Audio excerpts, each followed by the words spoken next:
Hi boys and girls, this is Teacher Nina speaking. Welcome back to Yarn for another great story. Today's story is called The Selfish Giant. It's one of my favorite stories. Maybe you've heard of it before. If not, you're in for a treat. Are you ready? Let's go! The Selfish Giant. Every afternoon, as they were coming from school, the children used to go and play in the giant's garden.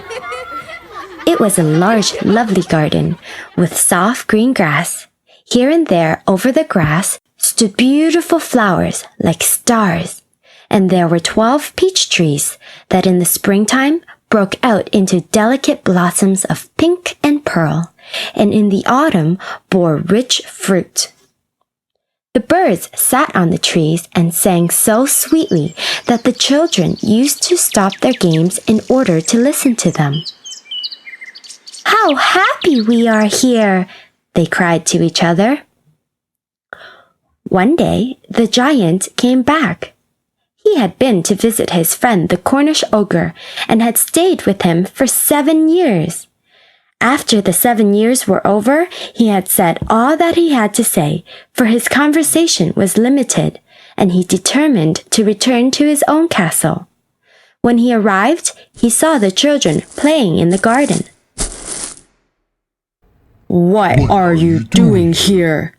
he cried in a very gruff voice, and the children ran away. "My own garden is my own garden," said the giant. "Anyone can understand that, and I will allow nobody to play in it but myself." So he built a high wall around it and put up a notice board. "Trespassers will be prosecuted." He was a very selfish giant. The poor children had now nowhere to play. They tried to play on the road, but the road was very dusty and full of hard stones, and they did not like it. They used to wander round the high wall when their lessons were over and talk about the beautiful garden inside. "How happy we were there," they said to each other.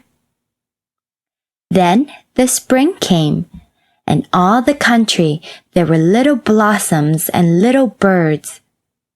Only in the garden of the selfish giant, it was still winter. The birds did not care to sing in it, as there were no children, and the trees forgot to blossom. Once a beautiful flower put its head out from the grass, but when it saw the notice board, it was so sorry for the children that it slipped back into the ground again and went off to sleep. The only people who were pleased were the snow and the frost. "Spring has forgotten this garden," they cried. "So we will live here all the year round." The snow covered up the grass with her great white cloak, and the frost painted all the trees silver. Then they invited the north wind to stay with them, and he came.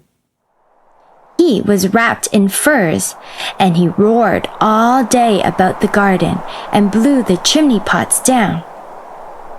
"This is a delightful spot," he said. "We must ask the hail on a visit." So the hail came. Every day for 3 hours he rattled on the roof of the castle till he broke most of the slates, and then he ran round and round the garden as fast as he could go.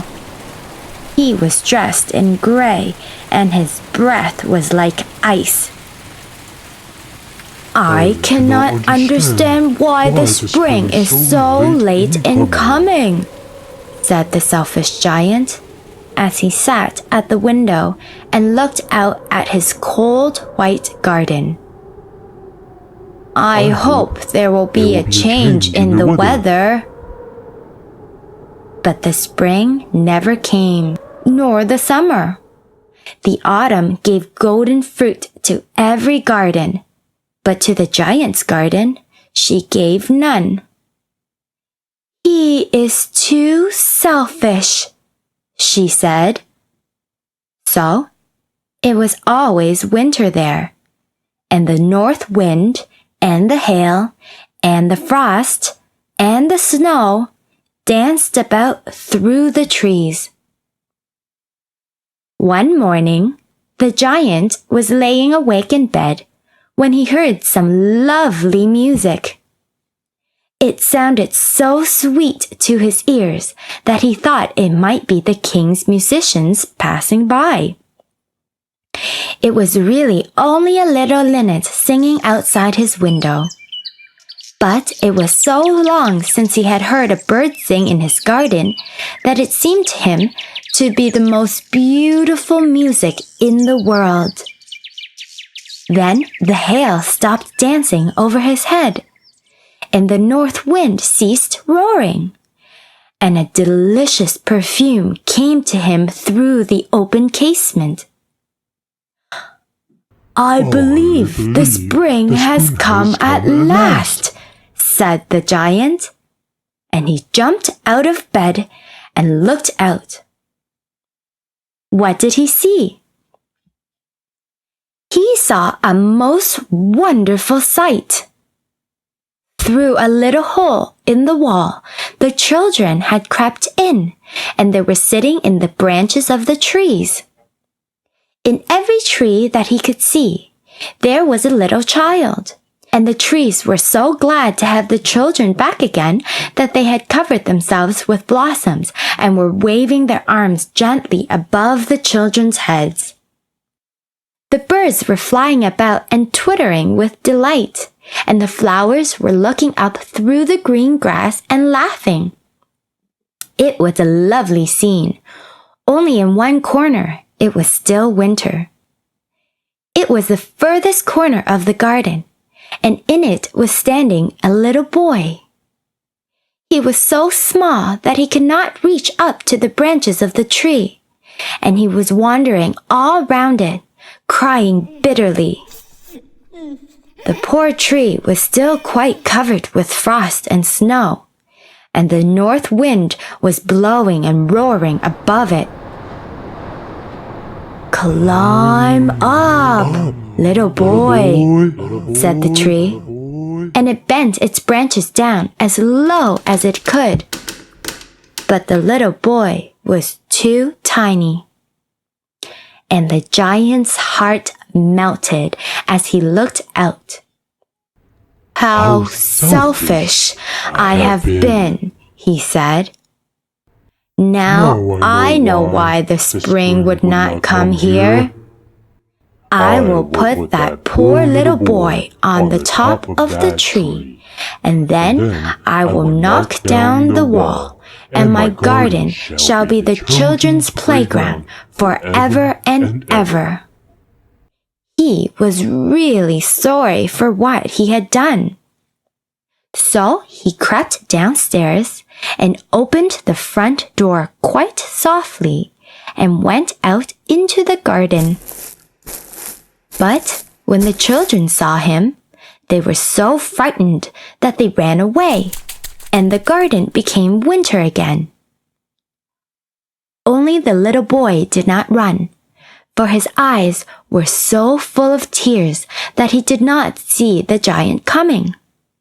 And the giant stole up behind him and took him gently in his hand and put him up into the tree. And the tree broke at once into blossom, and the birds came and sang on it, and the little boy stretched out his two arms and flung them round the giant's neck and kissed him. And the other children, when they saw that the giant was not wicked any longer, came running back, and with them came the spring. It is your garden now, little children, said the giant. And he took a great axe and knocked down the wall. And when the people were going to market at 12 o'clock, they found the giant playing with the children in the most beautiful garden they had ever seen. All day long they played, and in the evening they came to the giant to bid him goodbye. "But where is your little companion?" he said. "The boy I put into the tree." The giant loved him the best because he had kissed him. "We don't know," answered the children. "He has gone away." "You must tell him to be sure and come here tomorrow," said the giant. But the children said that they did not know where he lived and had never seen him before, and the giant felt very sad.